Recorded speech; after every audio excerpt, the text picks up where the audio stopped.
Mga sangkay, grabe ang kalagayan ngayon doon sa Europe. Ang dami na pong pumapanaw mga sangkay dahil po sa extreme heat wave. At sobrang lala po nang nangyayari ngayon mga sangkay. Balitang-balita po ito sa international at ngayon mga sangkay, maging sa local media po natin, pinag-uusapan na. Alright, pag-usapan po natin dito ngayon mga sangkay. Anyway, welcome po sa Sangkay World Talks, no? Kung saan dito lamang po natin pinag-uusapan yung mga pandaigdigang balita, mga nagaganap po sa ating mundo ngayon, related po mga sangkay sa mga global events. Alright? Anyway, bago tayo mag-umpisa, sa mga hindi pa po dyan nakakapag-subscribe, makikita nyo po yung subscribe button sa baba ng video na to. I-click nyo lamang po yung subscribe, i-click ang bell at i-click nyo po yung all. Sa mga nanonood po sa Facebook, i-follow nyo po yung ating Facebook page. So, mga sangkay, napaka-delikado ng nangyayari ngayon sa Europe, no, dahil po sa heat wave. No, ang climate change po ngayon ay talagang napakatindi ng mga sangkay. Nabiruin mo, itong mga bansa ngayon sa Europe, hindi naman po ito nakakaranas ng ganong kagrabing init mga sangkay, pero ngayon, nararanasan na po nila. At ngayon, ito yung balita mga sangkay. Bilang ng mga pumapanaw dahil sa heat wave, sa Europe patuloy daw po na tumataas. Putok na putok po ang balita na ito mga sangkay, so tingnan po natin. Ito yung update dyan. Ang matinding heatwave sa maraming bansa sa Europe. Nakapagtala ng panibagong all-time high temperature sa ilang bansa, gaya ng Germany, Poland at Czech Republic. Ayan po, yung Poland umabot po sa 40 degree Celsius. Ang Germany ay 41. Czech Republic, mga sangkay, 41. So ganyan po kataas. Sa Pilipinas nga mga sangkay, umabot po tayo ng 35. Talaga nga namang init na po tayo eh. How much more kapag umabot na po ng 40 degree Celsius? Sobrang lala na po niyan. Sa Germany, napilitan ang Leipzig Transport Authority na pansamantalang suspindihin ang biyahe ng lahat ng tram dahil sa pagkalusaw ng ilang truck sa bansa. Tayo, pati po yung mga daraanan, mga sangkay, natutunaw na. Yung mga kalsada na may mga asphalt na kakaiba doon sa kanila, natutunaw mga sangkay. Init. Sa ilang panig pa ng Germany at Italy, ilang traffic lights din ang napaulat na tila nalulusaw dahil sa Grabe. sobrang init na pumapalo sa 40 to 45 degrees Celsius. Isipin nyo yan mga sangkay, ayan po, mga traffic lights sa kanila. Nalulusaw sa sobrang init. Normal pa ba yan? Hindi na po normal yan. Pero yan na po ang magiging new normal ng mundo dahil po sa climate change.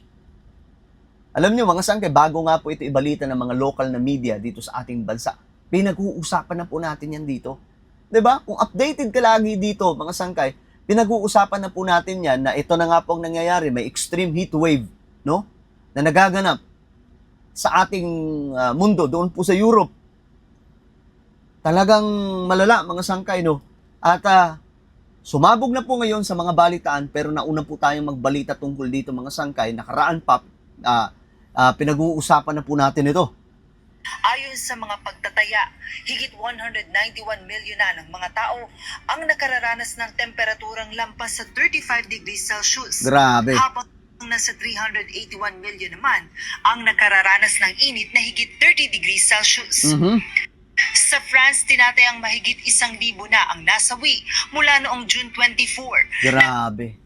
Mahigit 1,000 na po ang pumapanaw sa France. France pa lang yun Sa France pa lang, hindi pa po yung ibang mga bansa sa Europe. Karamihan ay pawang mga senior citizen na edad 65 pataas. Sinabi ni French Minister of Health Stephanie Rist na hindi pa ito ang pinal na bilang ng mga nasawi. Pambihira, hindi pa pala yung final na bilang ito. Dahil kailangan pang masuri kung ang mga ito ay direktang naiuugnay sa heat wave. Babala niya, posible pang madagdagan ang bilang ng mga casualty sa mga susunod na araw. Grabe. Dahil karaniwang lumalabas ang pinakamalalang epekto ng heat wave pagkalipas ng 5 hanggang 10 araw. Samantala, nananawagan naman si French Minister of Labor Jean-Pierre Farandou sa publiko na maging responsable upang hindi na madagdagan pa ang pasanin ng mga ospital at emergency services. Kaugnay nito, patuloy na nagbababala ang World Health Organization o WHO na ang heat stress ay isa sa mga tinatawag na silent killer. Nananawagan din ito sa mga pamahalaan sa Europe na paigtingin ang kanilang mga heat health action plan habang patuloy na nararanasan ng kontinente ang isa sa pinakamatinding heatwave sa mga nakaraang taon. Joan, ano? Grabe, tingnan nyo to. Tingnan nyo yan mga sangkay. Oh. Yan po yung traffic light nila na nagtutunaw na mga sangkay sa sobrang init. Ayan, nagme-melt na siya. Sa sobrang init po yan mga sangkay. Ang bihira, ito yung sitwasyon ngayon na talagang atakot-takot na. So ito mga sangkay, tingnan nyo po yung mga tao sa Europe.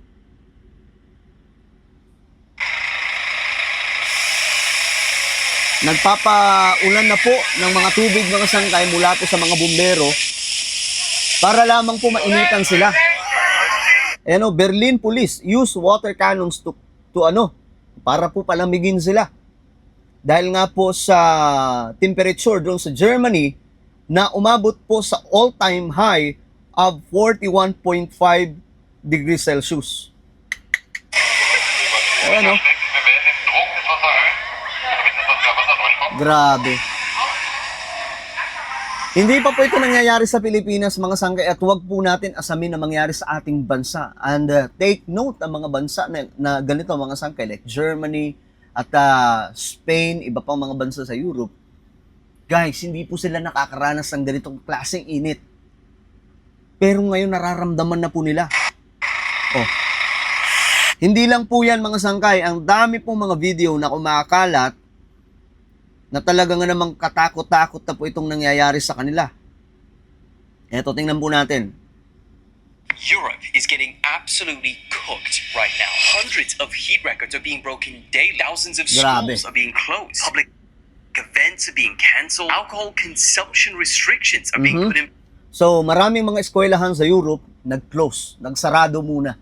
Dahil nga delikado para sa mga estudyante. place. And even drowning deaths are Yan. soaring as people are trying to cool down. Kita nyo mga in sangkay, rivers. yung mga tao nasa ilog. Itong ilog na to, hindi naman po ito pinapaliguan.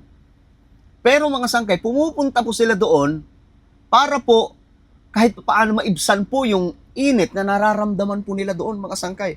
So, ang ibig sabihin lamang, ganun po kadelikado itong heat wave nila doon. You see, Europe is officially the fastest warming continent on Earth, but it's also a continent that isn't built for heat, with over 80% Grabe.